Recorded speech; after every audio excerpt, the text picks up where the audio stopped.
Buenas noches, bienvenidos, bienvenidas al Primer Plano, que nos acompaña en esta temporada de fiestas. Hay una cosa que tiene, digamos, una gran ventaja en las democracias, y es que los ciclos de gobierno permiten renovar argumentos y generar, en algunos casos, también alguna esperanza. Llevamos 6 años discutiendo el tema de la estrategia de Felipe Calderón, que si esa era la causante de los niveles de violencia que teníamos o no, de los niveles de impunidad. Afortunadamente ya tenemos un nuevo espacio para rediscutir con nuevos argumentos el tema. No sé si las cosas van a cambiar, si los problemas sean estructurales o se limitaban a la forma en que el gobierno anterior administró el asunto de la seguridad. Pero tenemos algunas claves que se han derivado del ejercicio legislativo y de los últimos anuncios que ha hecho el Ejecutivo. En materia estructural, el Ejecutivo ha decidido que la Secretaría de Gobernación, y se lo acaba de aprobar el Legislativo, tenga el control de toda la política de seguridad. Desaparece la Secretaría de Seguridad Pública, con lo cual se le da un peso específico en el gabinete a la Secretaría de Gobernación que en el anterior no tenía. Se ha hecho un anuncio muy completo de política social para tratar de prevenir el delito y darle, por lo menos en la narrativa gubernamental, un contenido mucho más social, mucho más preventivo a la política de seguridad. Y después está, como tercer factor que pongo sobre la mesa, el tema de alinear las capacidades de los diferentes niveles de gobierno para enfrentar el tema de la criminalidad. El reproche que se le hizo al gobierno anterior es que se politizaba el asunto, los gobernadores priistas se sentían agraviados por las expresiones federales de que no estaban cumpliendo con su tarea. Hoy existe la posibilidad de que tanto el gobierno a nivel federal como los gobiernos a nivel local, perteneciendo al mismo partido, abandonen esta cofradía del santo reproche y efectivamente nos rindan cuentas. Creo que con todo este, digamos, realineamiento político de factores, con esta nueva reorganización institucional, se le abre un espacio de tiempo. No sé qué extensión vaya a tener para que el gobierno de Peña Nieto empiece a dar resultados en básicamente reducción de la violencia y reducción de la percepción de impunidad que hay en el país. En efecto, todavía es pronto para, se está anunciando el día de hoy. Creo que se va a beneficiar Peña Nieto de lo que ya se está constatando, de que es una baja en la tasa de homicidios en los últimos, todavía falta que nos den las cifras oficiales, pero hay una baja en los últimos meses de la tasa de homicidios, en la criminalidad en este país, y muy probablemente, si es cierto esto que nos han anunciado que viene en términos de las cifras oficiales, pues que el gobierno de Peña Nieto se beneficie de ello, como es probable que se beneficie también del crecimiento económico que empezó hacia el final del sexenio. Ahora, en términos de estrategia, si bien se ve algo, digamos, se plantea en la narrativa algo más integrado, y quiero ligar esto con los anuncios que ha hecho el nuevo procurador Jesús Murillo Caram en términos de revisar la figura del arraigo de los testigos protegidos y de, sobre todo, de renovar al Ministerio Público, construirle capacidades institucionales al Ministerio Público. Por ahí podría caminar. El resto de la estrategia que escuchamos, basada, como tú dices, Leonardo, en la prevención, en esto que otra vez se abusa mucho de la palabra, pero que se dice reconstruir el tejido social, no veo las novedades. Entonces, ya las planteó Felipe Calderón. En algún caso, como en el caso de Ciudad Juárez, se pudo aplicar y aparentemente funcionó la parte de salud, la parte de escuelas de tiempo completo, de guarderías para las madres de las maquiladoras, etcétera. No sé si no se aplicó bien a nivel nacional, pero creo que donde podemos esperar resultados es que los priistas, los gobiernos del PRI, y digo los gobiernos porque están los locales y, como bien señala, se van a alinear capacidades, sean más eficaces en la operación de esto, porque esto sí se lo oímos a el presidente Calderón. La prevención, el reforzamiento, la transversalidad, que es una de las cosas notorias que se dijo hoy en la mañana, que serían transversales. Todo eso yo sí lo oí. Entonces no veo, digamos, la parte nueva, salvo, insisto, lo de la Procuraduría, que creo que el presidente Calderón sí abandonó en términos de, así como renovó policías, nunca se habló de la renovación del Ministerio Público. Creo que sí habría algunas novedades, me voy a permitir enumerarlas. La primera es conceptual discursiva, porque Felipe Calderón se amachó en su lectura de la realidad y se rehusó no solo a incorporar otras alternativas a la estrategia, sino ya al final entró en una etapa de negacionismo de las víctimas realmente espeluznante, porque se negó a reconocer en sus últimos discursos, no dijo ni media palabra sobre el costo humano, sobre el costo social que tuvo, que tiene esa guerra. Desde un primer momento, en el discurso del 1 de diciembre y en otros documentos, el nuevo gobierno está incorporando el tema de la protección de los derechos, de la protección de los ciudadanos al mismo nivel de seguridad. No sé en qué vaya a desembocar, pero conceptualmente es algo nuevo, bastante más sensato que la actitud que tuvo Felipe Calderón, que creo, al no poder rendir buenas cuentas, pues prefirió encerrarse en su mundo. Luego hay otro factor que sí quisiera subrayarlo. Si uno revisa el gabinete, no solo primero, sino segundo y tercer nivel de gobierno, el área donde hay más esperanzas de cambio es en seguridad. No así en otros terrenos en donde priva, por ejemplo, un buen número de funcionarios del Estado de México que no se destacaron en el Estado de México por los resultados. En cambio, en seguridad vienen dos personajes que tienen buena fama, Manuel Mondragón y Calf, que al final quedó raspada por los incidentes del 1 de diciembre, y el que aún no explique quiénes fueron los que orquestaron la provocación, pero aún así es un personaje con resultados en el Distrito Federal. Y Jesús Murillo Caram, en Procuraduría. que en la Procuraduría General de la República, ciertamente es una revaloración del cargo, porque la PGR había caído en una mediocridad en los cargos superiores.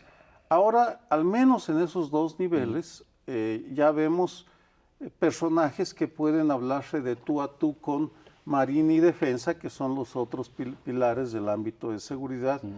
No digo nada sobre Osorio Chong, el secretario de Gobernación, porque su historial no lo legitima como un gran estratega en el tema de seguridad, pero por lo pronto quienes van a operar esa estrategia suenan bien. Suenan bien.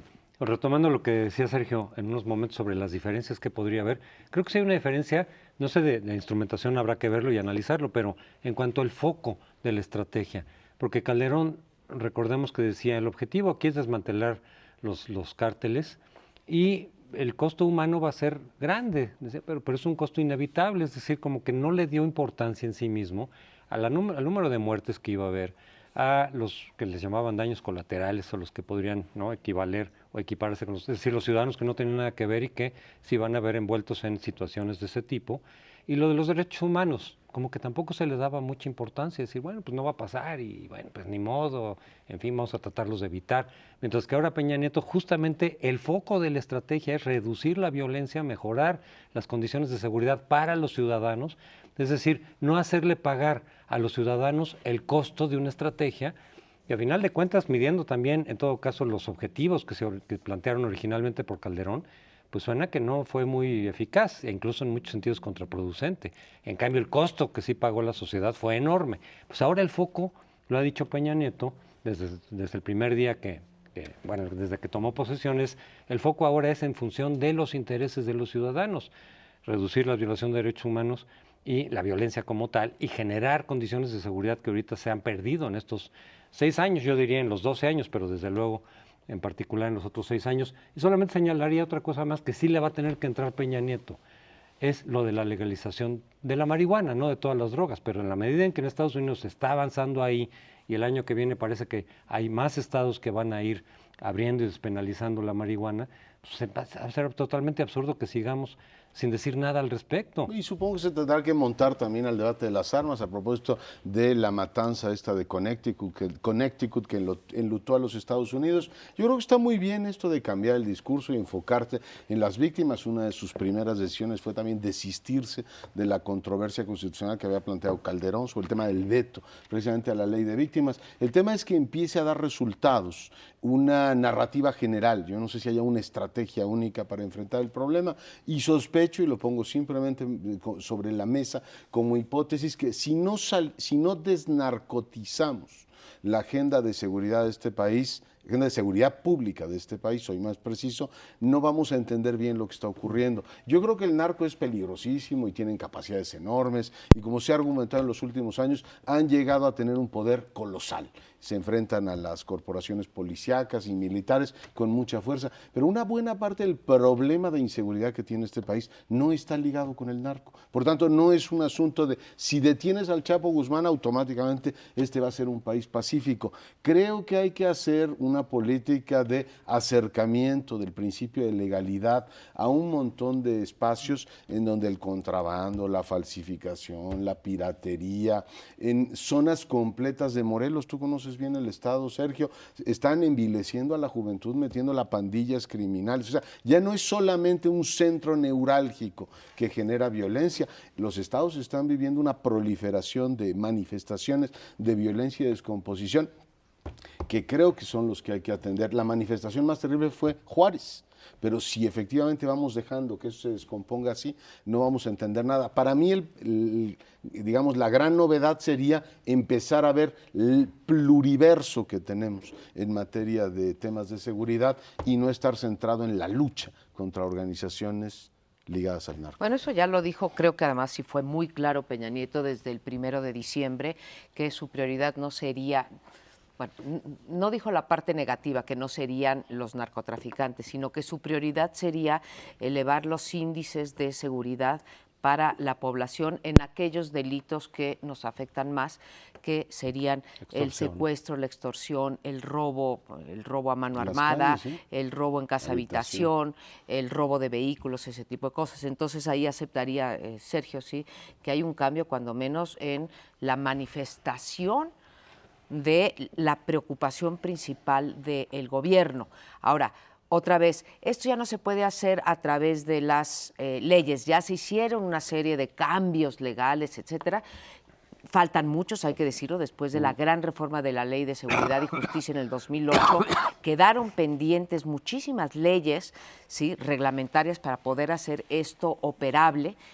Y lo que va hacer la diferencia, creo, con este sexenio es no nada más el foco, sino la eficacia. Yo no creo que Calderón no haya querido bajar los niveles de secuestro y etcétera. Simplemente fue absolutamente ineficaz y siguió subiendo la tasa de todo, no nada más del crimen organizado. Entonces, la diferencia creo que va a estar en la eficacia más que en otra cosa. E insisto, con Murillo Karam, estoy de acuerdo contigo, Sergio, sí veo una reforma fuerte a la Procuraduría, que creo que sería una pieza fundamental. Para señalar una paradoja del gabinete, si uno piensa en la política social y en la Secretaría de Desarrollo Social, ahí la encabeza alguien que viene de la izquierda, Rosario Robles, pero todos los demás son priistas. ¿Sí? Priistas de los estados. Ahí les sirvió como el lugar donde aventaron a los que vienen de Campeche, en fin, de todos lados. Ahí pagó cuotas el ahora presidente. En cambio, en seguridad, salvo Murillo Karam, que representa a lo mejor del PRI en términos de modernidad y de apertura a otras ideas, los principales operadores no son priistas. No, pero el subsecretario de Gobierno, el subsecretario del ramo en Gobernación es el señor Miranda, que fue procurador en el Estado de México. O sea, sí, pero los secretario de Gobierno. Pero los operadores, los que van a estar a cargo de seguridad pública, Marina y Defensa, no son priistas. Ya. Pues les propongo que hagamos una breve pausa, estamos de regreso en un instante. Pues hace algunas semanas, antes de que Enrique Peña Nieto llegara a la presidencia el 1 de diciembre, hubo un escándalo porque las bancadas priistas en el Congreso propusieron que se condonara las deudas o parte de las deudas de estados y municipios. Y uno siempre tenía la interrogante, porque la mayor parte de los gobernadores son del Revolucionario Institucional y la mayor parte de los municipios también están en manos del PRI. Se quedó ahí la noticia, pero ahora, ya con Peña Nieto en el poder, en la presidencia de la República, y ya habiendo mandado el presupuesto, la ley de ingresos y el presupuesto de egresos, nos encontramos en que, en efecto, se va a hacer realidad esta condonación de buena parte de la deuda. ¿Qué parte de la deuda? Pues de lo que deben los estados y municipios en materia de impuestos sobre la renta, que sí recabaron a los ciudadanos, pero que no enteraron a la Federación. O sea, sí nos la cobraron a nosotros, pero la utilizaron para, en fin, lo que hayan utilizado, porque ahí hay muy poca transparencia. Y resulta que, bueno, toda esa deuda que tienen los estados y los municipios con el gobierno federal, ahora va a ser en 80% condonada. Esto es, perdonada a estos. ¿Qué es lo que se está alimentando con esto? Pues se está alimentando la irresponsabilidad fiscal. Llevamos muchos años diciendo en este país que los ciudadanos no cumplimos con nuestras obligaciones fiscales y que los estados y municipios tampoco lo hacen con sus obligaciones fiscales que tienen respecto a la Federación. Y cada vez nos encontramos con que esta no es una conducta no solamente que no se castiga, sino que se premia, y al premiarla también estás enviando una señal a decir, ¿saben qué? Pórtense de manera irresponsable, que al final no habrá castigo. Yo no sé qué piensen ustedes, pero a mí me parece muy grave cuando tenemos un país que es de los que menos recauda en el mundo, y cuando nos está diciendo el gobierno entrante que para el 2013 vamos a obtener recursos, porque no se quieren subir los impuestos ahorita que entre el gobierno, a través de una mayor responsabilidad fiscal. Entonces no entiendo bien las señales. ¿Tú qué parte no entiendes? Pues está muy claro. A ver, explíqueme, pagamos doctor. para rescatarlos a ellos. Llevan años presentándonos ante los hechos consumados, es decir, quebramos, ahí está Acapulco, ahí está Tabasco, ahí está, todos los estados te dicen, pues diga lo que quiera, está muy mal todo esto, pero me rescata o aquí no avanzan. Yo espero que esta promesa que también hizo Peña Nieto en su discurso de toma de posesión, de que habrá una ley que limite el endeudamiento de los estados y lo ligue con la reforma fiscal a las capacidades recaudatorias, pues seguimos siendo un país en el cual el predial es el 0,20% del PIB. Y resulta que hay municipios completos, pienso en Cuernavaca, pienso en Acapulco, donde tiene residencias de millones de dólares, y resulta que los alcaldes pues no les ha dado Dios licencia de ir a grabar precisamente ese patrimonio de donde podrían recaudar. Por tanto, resumo que las capacidades de endeudamiento estén ligadas a las capacidades de recaudación de cada uno de los municipios. Si no, no veo cómo vamos a resolver eso. Una pregunta, María Amparo. ¿De cuánto estamos hablando? ¿Tienes...? No tengo el dato de lo que se ha ahorrado, digamos, de lo que no ha enterado a la Federación por concepto de impuestos sobre la renta, no. Lo que sabemos es que en este sexenio crecieron 300% la deuda de los estados y municipios. Es solo una parte de esto que se va a condonar, ¿no? Bueno, pero hemos visto los casos de irresponsabilidad del crecimiento de la deuda y corrupción, lo de Coahuila, ¿sí? Es un indicador, creo, de que son ellos y nosotros. Es decir, que en algunos temas, en lo estructural, en la corrupción estructural, están las élites gobernantes de los tres partidos que se ponen de acuerdo para preservar sus beneficios, independientemente de quién gobierne. Es decir, nosotros no queremos pagar porque ahí están metidos todos los partidos.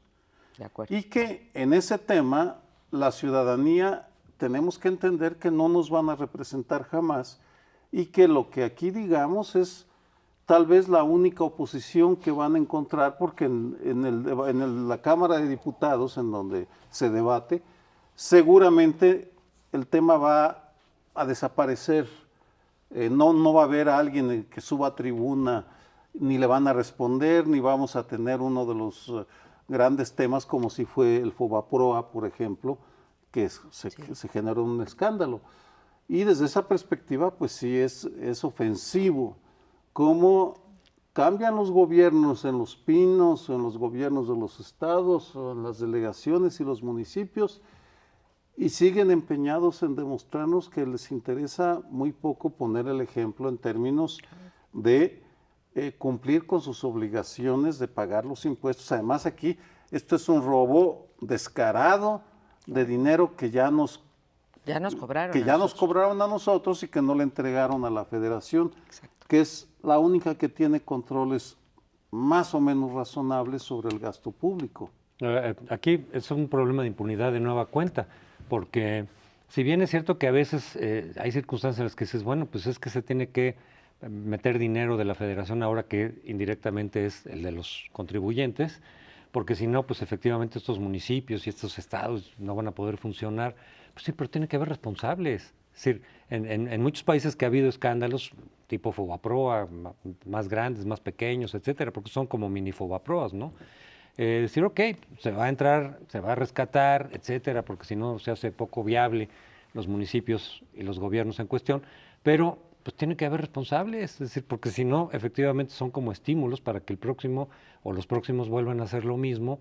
Y también decía, creo que lo decía Juan Pardinas en un artículo en Reforma ayer, sí, pero se tiene que aprovechar también esta situación para cambiar los esquemas, decir, ahora usted tiene que cobrar impuestos y en la medida en que los cobre, entonces nosotros podemos, si no le condonamos la deuda, es decir, si no entramos al rescate, si no aportan algo o ceden algo de lo que tradicionalmente han estado evadiendo, digamos, en términos de responsabilidades de recaudación, etcétera, es decir, ok, pues se aproveche la situación y no simplemente borrón y cuenta nueva, pagan los contribuyentes y el estímulo para que ese esquema continúe está reforzado.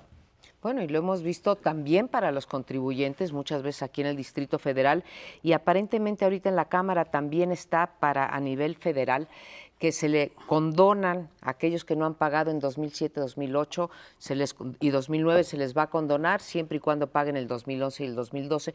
Y de repente los que somos o bien responsables o bien causantes, lo que se llama causantes cautivos, como que no lo retienen a nosotros el impuesto, pues dices, bueno, yo sí pago todas mis contribuciones y ahora resulta que mi vecino tiene razón cuando me señala y me dice, oye, qué tonta eres, ¿para qué pagas los impuestos si puedes dejar de pagarlos? Entonces, sí es un círculo vicioso. Y decías, Leonardo, que en efecto el nuevo gobierno ha prometido una nueva ley que regule la deuda pública. Y la de contabilidad gubernamental. Y la de contabilidad gubernamental, que ya pasó, esa ya pasó en el Congreso. Y las bases de presupuestación, que es una reforma constitucional que lleva 2-3 años. Bueno, pero otra vez pasamos buenas leyes y después les damos la vuelta a esas buenas leyes. Pero yo espero que eso sí dé resultado. Y hago votos por otra cosa. Me pregunto, ¿dónde está la oposición en los estados y en los municipios? Si oposición solo se va a ver en San Lázaro y en el Senado, pues yo creo que tenemos un estado que más o menos funciona con equilibrios. Pero ¿dónde estaba el PAN, por ejemplo, en Coahuila, cuando se endeudó a los niveles que estaban? ¿Dónde estuvo el PRD todo el tiempo que el señor Granier endeudó efectivamente el estado de Tabasco? ¿Dónde está la oposición aquí en el Distrito Federal?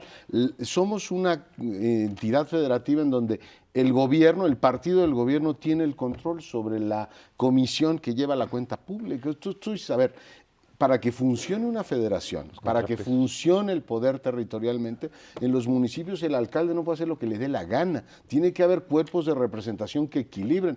Nosotros podemos hacer oposición nacional aquí viendo los grandes temas, pero no te puedes estar fijando en todos los abusos que en todos los municipios estén. Y yo me pregunto, ¿están todas las oposiciones en toda la estructura territorial de vacaciones? ¿O cómo se puede llegar a esos niveles de abuso y que de pronto, si no es escándalo nacional, pues no se trata el tema, ¿no? Tenga una ley que los ponga en orden. Yo creo que ahí tenemos todo un desarrollo político que exigir en todos los niveles de gobierno. Y las consecuencias en la conciencia cívica son terribles. Si uno toma la encuesta mundial de valores, el porcentaje de aquellos ciudadanos que justifican la evasión en impuestos ha crecido desde que llegó la alternancia. Ha crecido alrededor de 10 puntos.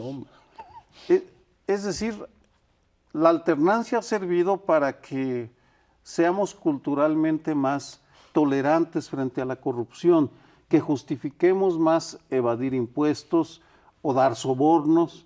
Las cifras son clarísimas Sí, son. y embonan con la información que nos dice que somos un país más corrupto que cuando... Sí, en estos 12 años en ha estos 12 crecido, años, la percepción de la corrupción es increíble, Sergio, pero Claro. es cierto. Pero es que no es la primera vez que se condona a los de morosos. acuerdo. Es decir, aquí es el sentido de incentivos perverso, porque en lugar de decir, si usted cumplió bien, se ha pagado los impuestos, así estás Sí. cautivo, ¿no? Decir, bueno, pues te vamos a reducir, ¿no? De alguna manera tendría que haber un premio en todo caso, de decir, yo he estado cumpliendo, yo he estado pagando puntualmente mis impuestos, pues me viene una reducción.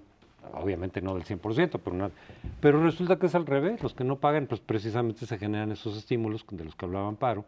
Sí, pues mejor, si puedo evadir, evado. Si puedo no declarar, no declaro. Si puedo no dar las facturas, etcétera, como hacen, pues mejor. Pues de todas maneras, al que paga puntualmente, ese sí pagó completito. Y al evasor o al moroso se le premia condonándole los impuestos, pues, bueno, pues son incentivos perversos. Bueno, y decías, Leonardo, y con muchísima razón, bueno, ¿dónde estaba la oposición en estos para decir, o dónde está? Bueno, hay casos, ¿no? Ya el de Coahuila se ha dicho mucho, pues engañaron también a la oposición porque falsificaron documentos, ¿no? Que no habían salido del Congreso, pero ese sería un caso excepcional. Tienes un problema en el caso de los estados, no solamente de capacidades institucionales, sino que las auditorías superiores, que en México sí funciona muy, digamos, en la federación funciona, aunque sea post y aunque no tenga dientes, cuando menos nos enteramos de eso, pero allá son controladas por los gobernadores. Por eso, Entonces tampoco hay la información para saber. Decía Crespo, no hay nunca responsables. Moreira se encargó en su lucha fratricida, nunca mejor dicho, es el pleito con el hermano, de documentarnos que habían contratado 2,000 millones de pesos de forma absolutamente ilegal. El tesorero le confiesa, sí, fuimos con 2 bancos y nos dieron el préstamo bajo cuerda. Es decir, eso ya no es mal manejo en términos de que las instituciones no están operando adecuadamente o tienen no dientes. Eso es delito puro y duro. Y no ha habido responsables. O sea, y se ha documentado mejor la pugna política que hay en el Estado que las oposiciones diciendo, a ver, este dinero, pues de pronto nos encontramos con que debíamos una montaña y no supimos bien por qué. Y el gobernador termina diciendo, tenemos 3 problemas: la deuda que nos heredó mi hermano, el problema de programas públicos, esto de política social insostenible y el tema de la inseguridad. Pero de eso hablaremos en otro momento. Hablaremos. Es un cinismo increíble. Increíble el cinismo y la irresponsabilidad que se fomenta desde el propio Estado, pero nos tenemos que ir a corte. Regresamos, quédense con nosotros. En el discurso del 1 de diciembre en Palacio Nacional, el momento en el que más se aplaudió al presidente Enrique Peña Nieto fue cuando habló de la educación, de la necesidad de tener educación de calidad. Al día siguiente, en el Pacto por México, también se destacó la idea de que iban contra los poderes fácticos, y todo mundo sabemos que uno de los poderes fácticos más agresivos y ostentosos es el del Bester Gordillo. De hecho, es la primera gran reforma que procesan los partidos y Enrique Peña Nieto. ¿Qué lecciones nos deja esta reforma a la educación que se completó en un tiempo récord, muy, muy rápido? Lo primero que va a ser es una reforma indudable, pero no es tan profunda como la habíamos anticipado. Es una reforma negociada, acordada entre los partidos Peña Nieto y el Bester Gordillo, porque le dejan a la profesora el control del sindicato. De hecho, le entregan la toma de nota, es decir, la autorización a las reformas estatutarias que le permiten seguir siendo presidenta o lideresa por toda la eternidad, si así lo desea. Si así lo decide la biología y la voluntad de la maestra. Pero más allá de eso, todavía no tenemos garantías de que pronto empezaremos a ver resultados en calidad. Por tanto, creo que ya se puede hacer una conclusión. Las reformas que vamos a ver por el Pacto por México van a tener esa característica. Van a ser reformas negociadas con los poderes fácticos que van a tener sus límites. Si la sociedad esté interesada, por ejemplo, en que todos los profesores sean evaluados y que la evaluación sea el criterio para que se mantengan en el cargo o no, o lleguen a las direcciones de las escuelas, vamos a tener que seguir presionando porque ni los partidos ni Peña Nieto parecen estar dispuestos a ir en ese u otros temas hasta el fondo.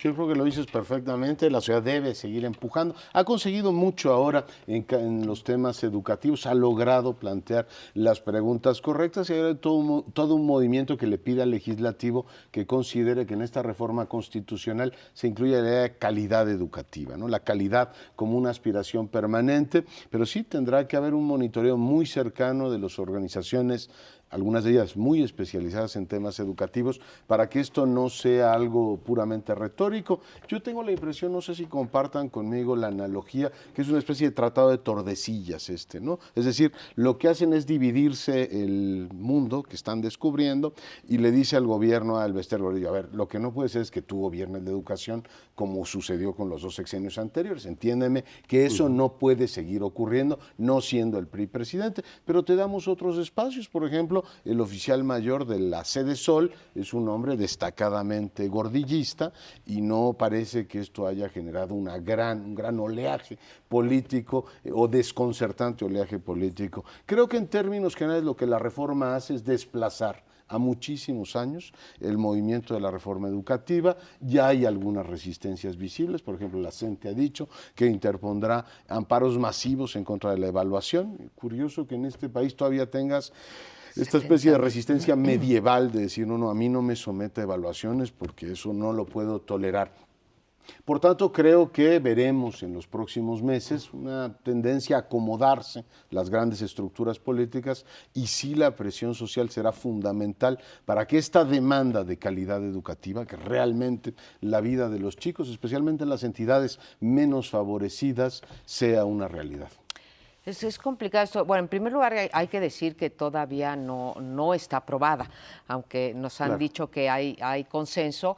Y lo digo porque, en efecto, hoy en la mañana, bueno, ayer en la noche, había declarado ya el CENTE que está analizando la reforma y en particular que le está poniendo lupa a las modificaciones en el artículo 3º. Me preocupa que simplemente se trate de poner un derecho humano más, un derecho fundamental más, el derecho a una educación de calidad, porque somos buenísimos para poner derechos en la Constitución que después no tenemos forma de hacerlos valer. ¿Qué es lo que pasa con esto? Y yo felicito muchísimo a las organizaciones sociales que elevaron el listón hasta que fueron logrando. Esto es una cosa muy importante, pero, y ni modo, hay que hablar de los peros, hacerla, digamos, ya en la operación va a llevar muchos años que esto empiece a redundar en un beneficio en la calidad. Claro, por algún lugar se tiene que empezar y tiene 2 patas muy importantes. El servicio docente, se llama el servicio profesional docente, luego la carrera docente, por una parte, y esta cuestión de la venta de plazas. Esa es la parte educativa, pero insisto, va a tardar mucho. La otra parte es que sí le dan un golpe a una de los pilares, a una de las fuentes básicas del poder del sindicato, que es el control sobre el reparto de las plazas. ¿Cuánto va a llevar esto? Tampoco lo sabemos. No solamente están los 70,000 amparos que dice la CENTE que va a meter, 70,000 amparos que va a meter, son 70,000 ¿de cuántos maestros? 1,400,000. Seguimos sin saberlo sino bien. que, según me dicen los especialistas, esto no puede ser retroactivo. Entonces, esto que estamos escuchando, de que no se van a poder heredar las plazas y que se van a tener que van a ser para las nuevas nada más. Entonces, que así era el acuerdo por así era el la calidad acuerdo educativa, también por ¿no? la calidad educativa que se hizo en tiempos de Josefina Vázquez Mota. Claro, ahora hay un intento de ir más allá porque esto se va a poner no solamente en la ley, sino en la Constitución, que es la evaluación es obligatoria. Pero no echemos campanas al vuelo y ojalá y estas organizaciones y nosotros sí sigamos luchando por esta parte educativa, porque creo que sí hay otras cosas que hacer, ¿sí? Más inmediatas que te pueden ir levantando, ¿no? He leído a algunos expertos en materia educativa que están viendo la iniciativa, digamos, con lupa, y que también tienen dudas respecto del papel del Instituto de Evaluación. Es decir, se le va a dar mayor autonomía, incluso de la que se había planteado. Todavía falta por ver cómo se nombran, digamos, a quienes, a los consejeros o comisionados o como se les vaya a llamar, y quién nombra al presidente, porque la intención de pronto es que fuera el Ejecutivo, en lugar de que ellos mismos lo puedan hacer, dándole mayor autonomía, sino también hasta dónde interviene el instituto en realmente determinar quién se va y se queda. Es decir, no solamente, sino en aplicar propiamente los exámenes de evaluación de los maestros y aplicar, y qué sanciones tendrían. Es decir, el que reprueba se va. 70% reprobó. Sí, bueno, por eso la cosa es, ¿sí? ¿Qué repercusiones va a tener el hecho de que alguien, por ejemplo, repruebe? ¿No? Además de lo que decías de las plazas, porque si efectivamente va a ser así, que solamente es para las nuevas plazas, esto se va a tardar muchísimos años, ¿no? Creo que el propio chofer decía que como 20 años. Sí, bueno, pues entonces es un proceso son medidas, largo, pero larguísimo, ¿no? Es decir, cuando se tendría que meter un poquito el acelerador, ya se sabe que esto no va a ir de un día para otro, pero si de plano lo planteas en esos términos, decir, bueno, pues dentro de 20 años, si no sucede algo en el camino que eche marcha atrás o que entorpezca este movimiento, este proceso, empezaremos a ver algunos de los, bueno, pues es muy lento esto. Y en todo caso, digo, también algunas de las críticas que he oído, creo que son pertinentes en términos generales, es, se le mete a la Constitución una cantidad de cosas que no tendrían que estar ahí. Lo de la comida chatarra, pues todo el mundo podríamos estar de acuerdo, decir, pues que no se le venda comida chatarra a los niños en las escuelas, pero meterlo en la Constitución eso. Es decir, es esta idea que tenemos de que metes todo en la Constitución y en la ley ya de repente, pues no sé qué le dejas, ¿no? Le dejas la reglamentación más detallada, pero más que eso. Si uno extrapola lo que está pasando con la educación a los 95 temas, lo que vamos a ver es una batalla, una guerra de 95 guerras de trincheras, en lugar de grandes movimientos que lleven a una transformación espectacular. Vamos a ver cómo se inicia en todos los temas esas negociaciones para cada uno de los asuntos, porque me imaginaba, mientras los escuchaba, cómo reaccionarán las televisoras ahora que empiecen a hacer las reformas a las telecomunicaciones. ¿Qué capacidad tendrá Enrique Peña Nieto de convencer a sus amigos de Televisa y de TV Azteca de que deben aceptar y ceder parte de su poder? Si a Elba Ester le dedicó 4 horas el viernes 7 de diciembre, según nos dicen, estuvo reunido 4 horas con la maestra, ¿cuántas horas tendrá que reunirse con quienes controlan Televisa y TV Azteca? Podría seguir con Telmex, con Cementos Mexicanos, es decir, con todas las cabezas de sector fáctico. Y ni qué decir de las posibles, no negociaciones formales, pero sí entendimientos informales con los carteles de la droga. Van a venirse 6 años movidos. Yo creo que en el tema educativo lo que ha hecho el presidente y la clase política en general es un hábil cambio de juego, así futbolísticamente. Mandaron el balón hacia la otra esquina y entonces vamos a estar entretenidos un tiempo y el asunto se va a ir desplazando con, digamos, cierta lentitud, pero se va a decir, oiga, ya tomamos las decisiones fundamentales en esa materia. Donde va a haber un apremio fundamental es en todo lo que tiene que ver con telecomunicaciones, lo decías tú, son decisiones que deben ser más o menos rápidas y se deben notar en poco tiempo. Y los otros 2 temas de la agenda, ya hablábamos de la economía, la expectativa, según todas las encuestas, más alta de los ciudadanos del gobierno de Peña Nieto es que la gente va a ganar más dinero, que va a haber más trabajo. Han hablado de la creación de 1 millón de empleos. Ahí tiene efectivamente en cumplir esas promesas económicas un gran asunto. Y el otro es el que hablábamos hace un ratito de seguridad pública. Por más tiempo que se dé, la gente en algún momento le dirá, oiga, ¿y dónde están los resultados? Sí, porque se ha vendido mucho que la educación es un detonante del crecimiento, pero lo es a muy largo plazo, como estamos diciendo, lo que va a surtir efecto. Pasa lo mismo que con los policías. ¿Qué hacemos cuando hay una tasa de reprobación de 70% de los maestros de primaria y secundaria? Los quitas, suponte que se pudiera, ¿sí? Los corres y le dices, se retira usted del magisterio, ¿y con quién suples a ese 70%? Que estaríamos hablando de 1 millón de trabajadores, pues no los tienes que capacitar, los tienes que crear. Entonces, Pero eso pues será materia de algunos de los programas de primer plano futuros. Por lo pronto tenemos que interrumpir este bloque, regresamos. La semana pasada la Cámara Baja aprobó la Ley de Administración Pública Federal con los cambios que se propuso por parte del Ejecutivo, y lo que resultó más polémico fue el de si, bueno, habíamos discutido aquí en otras semanas el hecho de que la Secretaría de Seguridad Pública y sus funciones se irán a dar a Gobernación, que eso en sí mismo ya fue polémico. Algunos consideran que eso es un paso al autoritarismo, un regreso a lo que había antes, la policía política, ¿no?, al vincular la parte de seguridad con la parte política. Pero la oposición aceptó que se diera ese cambio y, sin embargo, dice que a los responsables tienen que pasar para ser ratificados por el Senado y que eventualmente vayan, digamos, a rendir cuentas o a comparecer ante el Senado. Y eso el PRI se opuso, incluso en el propio Senado hubo ahí alguna reyerta, etcétera. Pero a final de cuentas así pasó también en la Cámara Baja.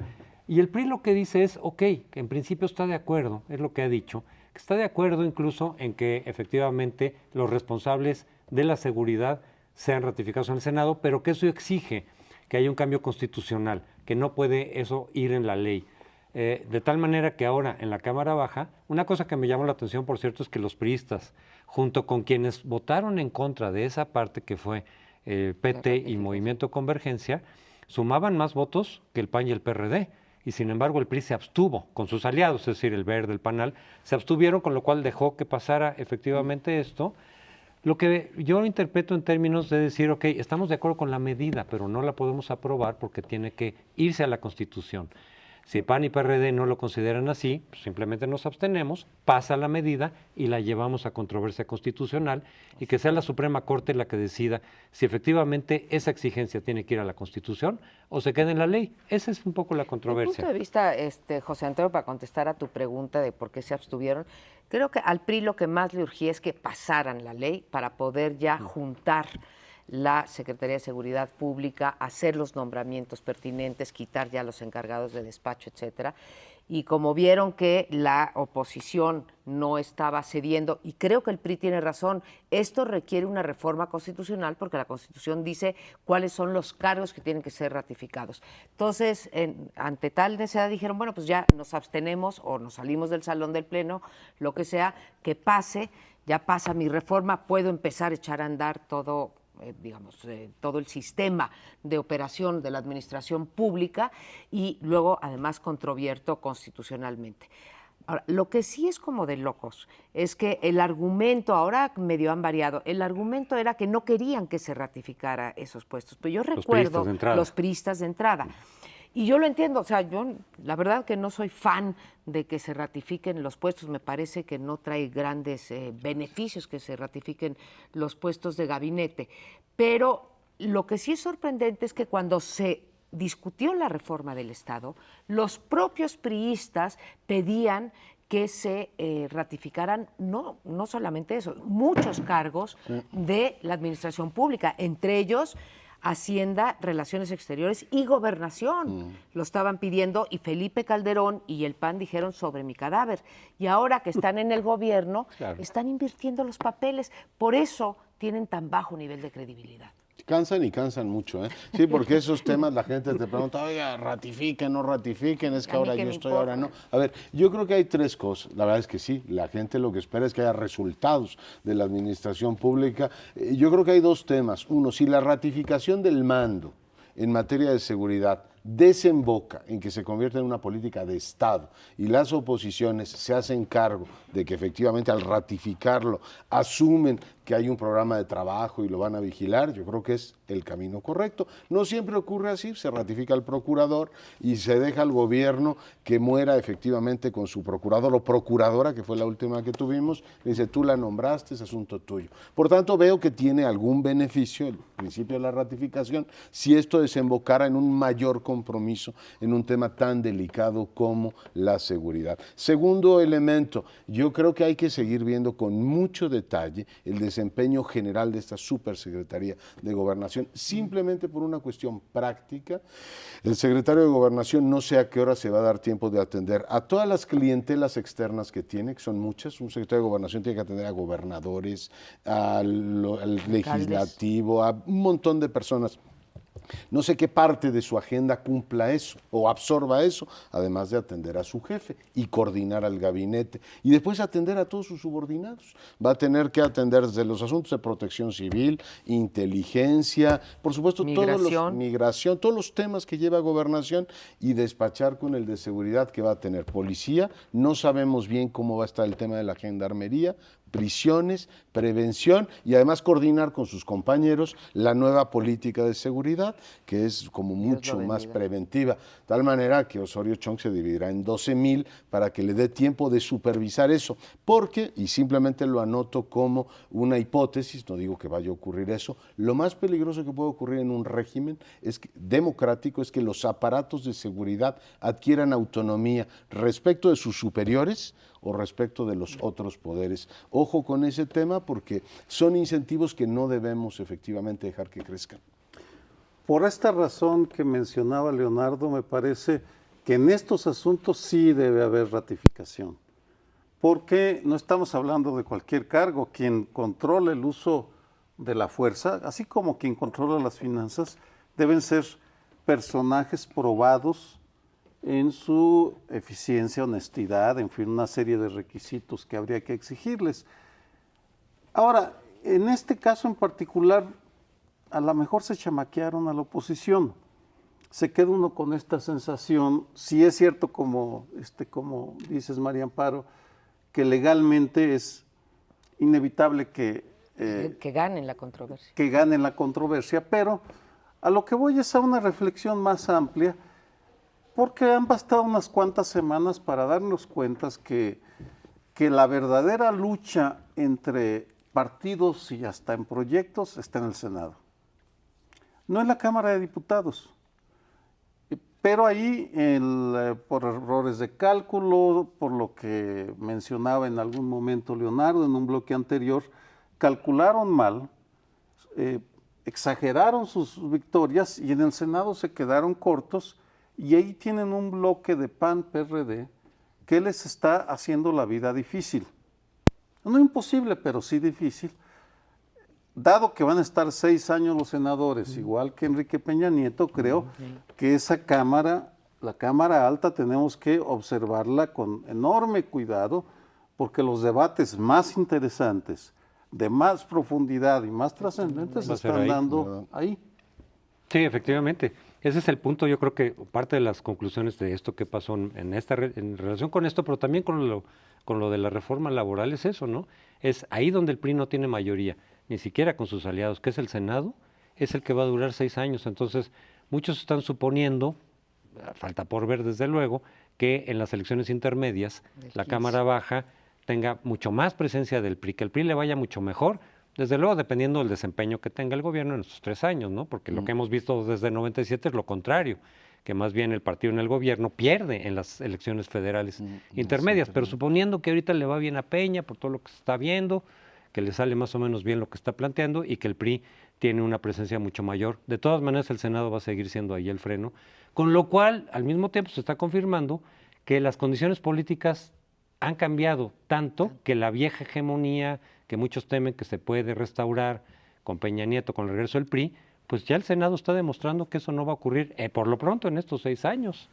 En efecto, señalas bien, se va a quedar con el veto por parte de la oposición en el Senado, aun si tuviera la fortuna que tuvo Carlos Salinas de Gortari, que a través de desempeño, pues en el 91 recuperó la Cámara de Diputados y mucha lana, que es posible que la tengan también en este gobierno para repartir. Hay muchos más controles, pero puede ocurrir y se quedará con un Senado que es adverso. Hasta ahorita el Senado ha jugado más el papel de acuerdos. En el sexenio pasado fue donde vimos los mayores acuerdos para que pasaran reformas como la de derechos humanos, como la de seguridad y justicia, como la electoral, como la reforma del Estado, todas esas. Vamos a ver qué tipo de Senado. Hasta ahorita hemos visto un Senado que ha bloqueado 3 cosas importantes. Primero, la ley de la administración. Segundo, las ternas de la Suprema Corte de Justicia. Y tercero, la laboral. Entonces, vamos a ver, porque el pasado fue un buen Senado en ese sentido. Ahora, esto de la ratificación, yo te la compro, Leonardo, y te la compro a ti, que es un puesto muy importante, Sergio, y que hay que ver con lupa el perfil. Y a ti te compro que si esto lleva a una política de Estado, mi experiencia Pues es que en ningún lugar ha llegado ni a una política de Estado, ni a poder observar con lupa. Y lo que vimos fue que hay que aprobar a los procuradores para que que luego no quiera el Ejecutivo compartir la culpa, que Calderón no comparta la culpa. Pero a ver, de su mal si ya me lo desempeño. compraste, déjame decir algo. Es tan grave el asunto y se desgastó tanto el país en 6 años de partidización de los temas de seguridad pública que ojalá lo hagan. ¿Qué ganamos? ¿Tú crees que los 500 ¿Cómo que qué diputados ganamos? y 128 senadores tienen un mejor juicio si nos han demostrado que lo único que hacen es repartirse las cuotas? Pero son los representantes de la nación. Son los representantes. Ojalá y tengas razón, de la verdad. próxima semana Como es dices Navidad. tú, hago votos. Muy bien, hagamos votos. Bueno, ya nos tenemos que ir, pero los esperamos para el lunes que viene, sin falta. Buenas noches.